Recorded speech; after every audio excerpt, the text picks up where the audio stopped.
요것도 WBC 이야기이긴 한데 요거는 이제 2009년 전설의 2009년 WBC BA 리포트 이게 뭔가 궁금해하시는 분들 계실 것 같아요. 아, 네. 네. 시간이 많이 지났네요. 그러니까요. 네, 야, 사실 17년 된대요. 네. 벌써. 사실 저는 이때 WBC 경기들이 어제 일처럼 생각이 나거든요. 그러니까 어찌 보면은 그러니까 지금은 KBO 리그의 최전성기잖아요. 네. 하지만 대한민국 야구 대표팀의 국제 대회 최전성기는 이때였습니다. 그렇죠. 네, 2008년도 베이징 올림픽 금메달, 그렇죠. 2009년도 WBC 준우승. 준우승. 네. 이때가 저는 대한민국 야구 대표팀의 최전성기였던 것 같아요. 네. 그랬고 이때 대한민국이 준우승을 하고 나서 베이스볼 아메리카 뭐 많이들 아실 텐데 예, 베이스볼 아메리카에서 국제 유망주, 해외 유망주 네. 순위를 매겼습니다. 그때 상위 22 순위를 매겼는데 이때 그 상위 20위 안에 들어간 우리나라 선수들이 모두 다 미국에 진출을 했습니다. 그렇군요. BA 하면 굉장히 유명한 그 야구 관련된 잡지죠. 그렇죠. 베이스볼 아메리카 지금 뭐 여러분 믿기 어려우시겠습니다만은 전미를 커버하는 야구 잡지는 하나밖에 없습니다. 하나밖에 없나요? 네, 베이스볼 다이제스트. 그것도 네. 이제 종이로 나오는 네, 종이로. 거 말씀을 드리는 건데요. 이제 격월로 나와요. 네. 하나밖에 없는데 베이스볼 아메리카는 그렇지 않습니다. 베이스볼 아메리카는 전체 마이너리그 전문인데 뭐 메이저리그 소식도 있고 그래서 네. 가장 좀 이제 마이너리그 선수들 어린 선수에 대해서는 정통한 네. 소식하면 BA 베이스볼 아메리카를 네. 꼽습니다. 네. 그런 그 매체에서 2009년에 어떤 선수들을 눈여겨봤나요? 네, 일단 우리나라 선수만 전달을 드리면요. 해외 유망주 순위 전체 20위 중에 5위에 류현진 선수. 류현진. 네. 그리고 9위에 김광현 선수. 김광현. 그리고 18위에 윤성민 선수, 오. 19위에 김현수 선수가 있었습니다. 다 메이저리그 같네요. 네, 다. 그렇죠. 네. 음, 참고로 네. 1위는 다르비슈 선수였고요. 다르비슈. 2위는 아롤디스 체프먼. 네, 3위는 이와쿠마. 네, 4위는 다나카. 그러니까 이 순위가 네, 다 나갔어요. 이 순위가 진짜 네. 지금 봐도 좀 소름이 돋습니다. 그러네요. 예, 그럼 이들뿐만 아니라요. 요에니스 세스페데스가 6위고요. 네. 예, 그리고 아오키가 좀 안 되긴 했지만 7위고요. 예, 그리고 구리엘 뭐 이런 선수들. 구리엘. 예, 기본적으로 이 20위 안에 들어간 선수들은 다 미국 땅을 밟았고 이 중엔 또 굉장히 굵직한 또 발자국을 네. 남겼거나 아직도 남기고 있는 그렇죠. 그런 선수들이 굉장히 많습니다. 그러니까 그만큼 이제 그들이 보는 눈이 정확했다라고 볼 수 있는 대목이긴 한데, 그러니까 선수들에 대한 그 뭐 나름대로의 그 리서치나 이런 네. 것들이 굉장히 잘 됐었던 모양이에요. 네, 그러니까 무엇보다 이 류현진 선수가 5위에 오른 게 그렇죠. 물론 그 뒤에 이제 포스팅 금액을 보고 모두가 놀라긴 했지만 그렇죠. 네. 어찌 보면 거기에 예고편이 아니었나 그런 생각이 들 정도고요. 실제로 뭐 류현진 선수 말해 뭐해 할 정도로 그렇죠. 예, 빅리그에서 뛰어난 활약을 펼쳤는데 당시 베이스볼 아메리카는 이 류현진 선수를 두고 굉장히 높은 평가를 했고요. 좀 완성형이다. 완성형이다. 이미 이렇게 지금 던지는 네. 모습을 보니까 뭐 구위가 뛰어나거나 이런 멘트는 없었지만 굉장히 이 선수가 완성형의 활약을 했다. 그리고 네. WBC에서 강한 인상을 남겼다. 예, 이런 리포트를 했고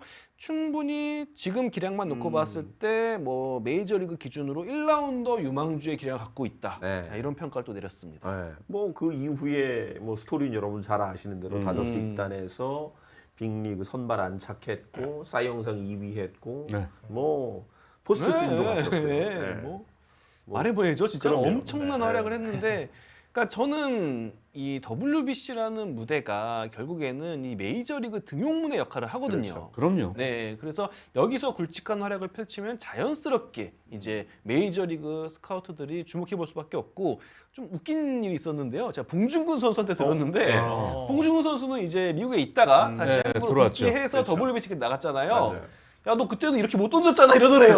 그러니까 그 안면이 있는 메이저리그 스카우트를 만났는데 야, 너 뭐냐? 왜 다른 사람이 돼 있냐? 이런 식으로 자기한테 물어보더래요. 그때 2009년도 WBC 대표팀의 에이스는 봉준근 선수였거든요. 맞아요. 네, 그래서 굉장히 놀라워하면서 너 다시 올 수 없냐?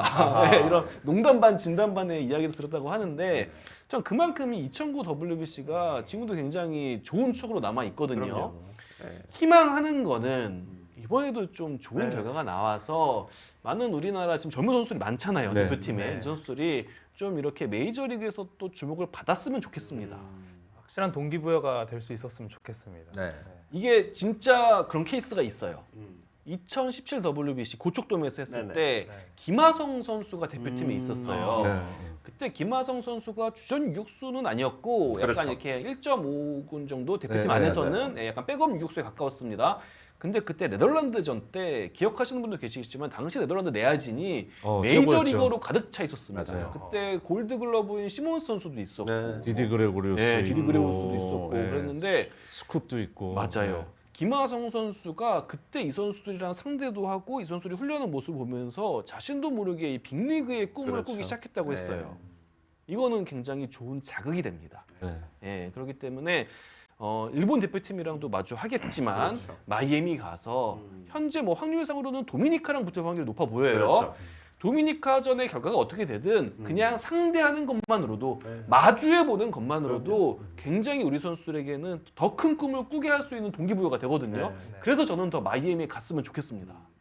사실 6년 9년 이제 참가했었던 선수들 이제 돌아와서 이야기를 해보면 아 무대가 다르더군요.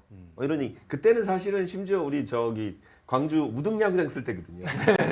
갔다 오니까 우와 환경이 무지하게 다르더군요. 이런 이야기도 선수들한테 많이 들었어요. 그러니까 지금도 그냥 전세 비행기 타는 것 아, 자체만으로도 네, 거기서부터 그냥 눈이 막 네, 뭐 간격을 하고 뭐 이런 시대입니다. 뭐 시대고 사실 이제 1회 대회 때도 그때도 보면은 김태균 선수나 이범호 선수가 그때 좋은 활약해서 일본 프로야구에 그 당시에는 그렇죠. 또 진출할 수가 있었기 때문에 이건 엄청난 쇼케이스예요. 맞아요. 그리고 뭐 지난번에도 한번 소개해드렸습니다만 스카우트들이 보는 눈이 달라요. 그러니까 이게 시각이 다르다는 얘기가 아니라 어떻게 보면 그 나라의 올스타들, 그러니까 이 사람들은 MLB 기준으로 바라볼 수가 있는 거죠. 그러니까 예를 들어 국내 KBO 리그 와서 바라볼 때는 아무래도 그쪽 야구하고 다르고 수준 차이가 분명히 있습니다. 그렇기 때문에 머릿속에 그림을 그린단 말이죠. 그러면서 아, 이 선수가 만약에 MLB에 왔을 그렇죠. 때 예, 이런 그림을 그리면서 자기가 판단을 하게 되는 건데 사실 여기는 강팀들하고 붙었을 때는 MLB 선수가 직접 붙는 거를 볼 수가 있잖아요. 그 선수를 공략을 해낸다? 그러면 이 선수에 대한 평가가 좋아질 수밖에 없는 거예요. 네. 그래서 향후에 본인이 정말 미국 진출하는 걸 막연하게 생각하지 말고 네. 더 욕심내라는 얘기는 아닙니다만 내가 그런 기회가 있을 때 내 기량을 다 펼칠 그럼요. 수 있다. 그러면은 확실히 플러스 알파가 될 수밖에 없고 이건 뭐 100이면 100이고요. 네. 심지어는 소속 팀에서도 마찬가지예요. 네. 소속 팀에서도 이 선수의 바라보는 시각이 달라질 수가 있기 때문에 그 얼마 전에 고우석 선수 얘기 나오잖아요. 네. 뭐 지금 이거를 스프링보드로 삼아서 결국은 음. 뭐 그게 뭐 잘못입니까? 맞아요. 본인이 더 준비를 잘한 거고 그럼요. 또 좋은 뭐 보여주면은 사실 지금 디트로이트에서 고우석 선수 크게 주목받는 선수 아니거든요. 근데 본인이 국내 돌아올 수 있는 길을 포기하고 계속 지금 도전장을 던지고 있잖아요. 올해 승부 봐야 되잖아요. 그럼요. 그리고 또 당장 이번 WBC에 도움될 수도 있기 때문에 이런 거는 선수들이 정말로 내가 그런 꿈이 있다. 그렇다면은 욕심내지 않는 선에서 보여주자. 그러면 저는 좋은 게 분명히 문이 더 넓어지는 건 확실합니다. 저희가 류윤김 시대 얘기를 많이 합니다. 그렇죠. 류현진, 윤성민, 김강현 네. 이 선수들이 정말 뭐 지금도 활약하고 있는 뭐 류현진 선수, 김강현 선수지만 저는 이렇게 봐요. 이 선수들이 정말 뛰어난 투수가 될 수 있었던 이런 배경에는 네. 국제대회 무대도 큰 몫을 했던 엄청나죠. 네, 엄청나죠. 어린 나이에 국가대표 뽑힌 이들의 그 기량도 매우 뛰어났지만 네. 국제 무대에서 정말 값진 경험을 잘했다. 그래서 큰 꿈을 꿀 수 있었고 네. 그럼요. 예, 스스로 좀 레벨업을 했다. 그렇죠. 그런 생각이 들거든요. 그래서 저는 국제대회가 중요해 보여요. 네. 네. 그러니까 되게 이제 그때가 이제 2008년 베이징 올림픽 그때 네. 이 선수들 21살, 2살 네. 했단 말이에요. 지금 생각해 보세요. 지금 완전 우리가 그 어린 정도 나이 나이죠. 때는 뭐 예를 들어 지금 문동주 선수도 네, 있고 뭐 정우주 더 어린 선수, 정우주 선수 이런 있고 선수들 그런데 이때였는데 그때 이 선수들은 이미 국가대표 에이스하고 우리를 우승으로 이끌고 그럼요. 결승까지 이끌었거든요. 네. 그러니까 지금 이 선수들이 어떻게 보면은 그 당시 에이스들보다 발전이 늦은 겁니다. 그렇죠. 사실상으로 따지면. 맞아요. 예. 그 관련해서 제가 송재우 위원한테 한번 그 얘기를 했었던 기억이 있는데 유현진 선수가 그 2013년에 가을 야구였던가 하여튼 포스트 시즌 경기를 치르는데 이 큰 경기를 치를 수 있을까 다들 걱정을 하더라고요. 근데 그때 저희는 그 얘기를 했죠. 베이징 올림픽에서 금메달 딴 친구야. 그 친구가 여기서 절겠냐? 이런 이야기를 했던 적이 실제로 있어요. 류현진 선수도 네. 자기 인생에서 가장 그 프레셔를 받았던 경기는 베이징 올림픽 그럼요. 결승이었다라고. 그럼요. 네. 그 당시만 해도 그때까지 쿠바가 아마추어하고는 맞아요. 최고라는 뭐 호칭을 들었을 당시였었고 뭐 그랬는데 너무 잘 던졌잖아요. 네. 그리고 실제로 WBC 일본하고 던질 때도 저는 그 기억 생생하거든요. 그때 일본 대표팀도 막강했습니다. 그럼요. 네. 그 중에 뛰었던 타자들 중에서 메이저리그 진출한 선수가 4명이나 있었어요. 네. 와 그때는 또 유현진 선수가 힘도 있을 때니까 그러니까. 빠른 공으로 왜냐면 그때 심판의 판정이 진짜 네. 막 끌어올리게 만들었었거든요. 그런데 전혀 안 흔들고 그렇죠. 던졌어요. 그러니까 제가 이제 일본전 물론 그 당시와 지금의 유현진 선수는 다릅니다. 네. 네, 다르지만은 전 유지영 감독이 쓸 수 있다라고 그렇죠. 보는 거예요. 그래서 예. 지금은 은퇴한 윤성민 하면 베네수엘라전이죠. 베네수엘라. 아니, 그쵸. 사실 그때는 그 오. 4강 기쁨에 그래 뭐. 근데 그때 여기까지 윤성민 다 선수 했어, 투구도 이랬죠. 네. 아우 그때 기가 막혔습니다. 예, 체인지업 와 진짜 네. 저는 예. 아 근데 좀 꿈 같았어요. 저는 그래서 2006, 2009 WBC는 좀 이게 맞나? 네. 막 약간 하늘 위에 떠 있는 느낌 그런 느낌으로 야구를 봤던 기억이 납니다. 그런 느낌을 이번에 제가 그런 게 마이애미에서? 처음이었어요. 그러니까 물론 과거 때는 몇 번 있었는데 미국에서 중계 끝나고 저희가 이제 4강하고 결승되고 이제 끝나고 저녁 먹으러 갔습니다. 저녁 먹고 있는데 거의 교포분이 응원 오시고 온 다음에 저희 밥 다 사주셨어요. 오. 술값 바꿔 다 내주시죠. 기분 좋으셔갖고. 네. 네. 그래서 아 선수들이 이런 기분이었겠구나. 네, 하면서 열심히 잘 먹었던 기억 감사드립니다 지금도. 네.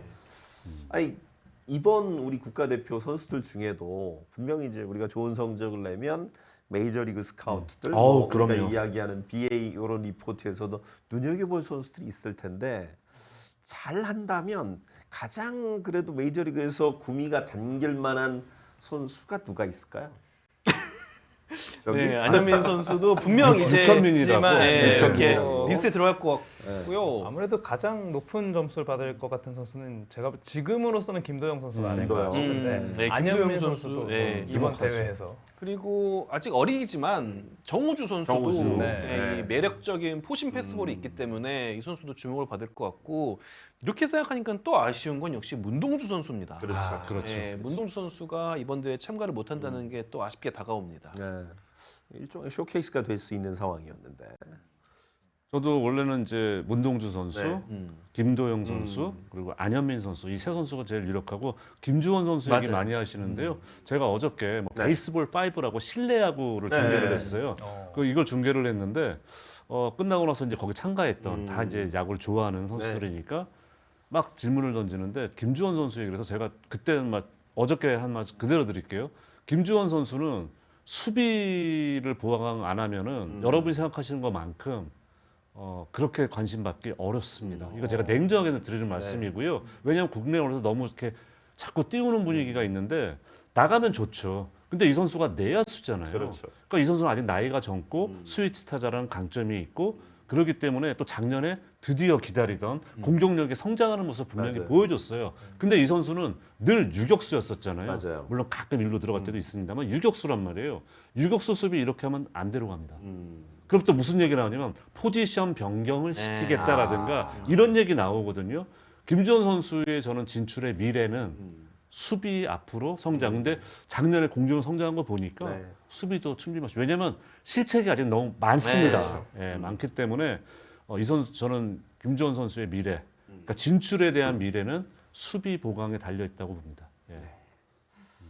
저는 투수 쪽에서 박영현 선수가 박영현? 조금 기대가 됩니다. 이번 대회가. 왜냐하면 지난 평가전에서도 가장 느꼈던 게 모든 투수들이 일본 타자진에 이 쩔쩔매고 있을 때 본인의 구속보다 10km 이상 나오지 않는 상황인데도 정말 자신 있게 칠테면 쳐봐라 이런 식으로 스트라이크 존에 넣는 모습이 아직도 눈에 선한데 그런 의미에서 정말 이 투수들 중에서 가장 쫄지 않는 투구를 보여줬다라는 게 보여져서 이번 WBC 무대에서도 박영현 선수가 또 이제 회복을 했기 때문에 본인의 구위를 다시 되찾는다면 뭐 지난 아시안 게임에서 보여줬던 그 네. 압도적인 구위. 맞아요. 물론 정말 그 스피드건이 고장나서 170km가 찍혔던 그런 느낌의 구위를 다시 보여줄 수 있지 근데 않을까. 그때 박영현 선수 네. 최고용을 던졌어요. 진짜 아시안 게임. 그때는 정말 요즘도 계속 회자가 되고 있지만 음. 오승환 선수가 자신의 후계자로 찍었다라고 그렇지. 할 정도로 이 직구의 구위는 엄청난 선수기 때문에 그러니까 그 WBC 때 오승환 선수 얘기하셔서 네. 딱 네. 떠오르는 구속은 뭐 그 정도는 네, 아닌데 맞습니다. 타자들이 전혀 손을 못 대더라고요. 야, 그러니까 구위가 이제 뭐 요즘 저희가 그냥 회전력 네. 좋다, 좀 공끝의 움직임 음. 좋다라고 이제 표현을 할 수가 있는데, 저는 이제 박영현 선수가 조금 아낌을 더 받아야 된다. 네. 아. 예, 그렇기 아낌을, 때문에 그렇죠. 예, 아낌을 조금 더 받아서 꾸준하게 구속을 유지할 수 있고, 왜냐하면 그 공끝을 유지할 수 있는 네. 거죠. 그러니까 지난번에 아까 말씀하신 것처럼 구속이 떨어진다 그건 대단한 능력이에요. 그러니까요. 하지만 불펜으로만 뛰었었고 또 마무리 투수를 맡는 입장에서 이 선수가 트레버 체프먼 정도의 체인지업을 갖추지 않는 이상 그 구속으로 데려가지는 않습니다. 제가 자꾸 이렇게 안 좋은 얘기해서 죄송스러운데요. 뭐 저는 이 선수들이 정말 바라보는 예, 가서 시선이 네. 그러니까. 예, 그렇기 때문에 제가 왜냐면 메이저리그 스카우트 숱하게 만나봤고 네. 그쪽에 들어간 취향을 다 알아요. 그러니까 관심은 다 가지고 있어요. 그럼요. 모든 선수 다 바라봅니다. 바라보는데 어떤 선수를 결국 낙점하느냐는 그런 거고 여러분 보셔도 저희도 이런 얘기 하잖아요. 솔직히 뒤에서 있다가 얘 왜 가지? 그렇죠. 얘 왜 갈라 그래? 이런 얘기 저희끼리도 한단 말이에요. 네. 또 선수들 또는 코칭 스태프 사이에서 그런 얘기가 나와요. 네. 예, 나오니까 이거는 저희가 사실인 거고요. 네. 박영현 선수가 그 구위를 꾸준하게 오승환 선수가 가서 적지 않은 나이에 가서 성공할 수 있었던 그렇죠. 거는 그 빠른 볼의 구속. 그러니까 거기서 구속으로 먹어준 선수가 아니거든요. 맞아요. 네. 하지만 그 회전력과 컨트롤 가지고 갈 수가 있었던 거거든요. 그러니까 박영현 선수도 꾸준하게 네. 그런 구위를 유지하는 투수가 된다면 앞으로는 틀림없이 미래는 있습니다.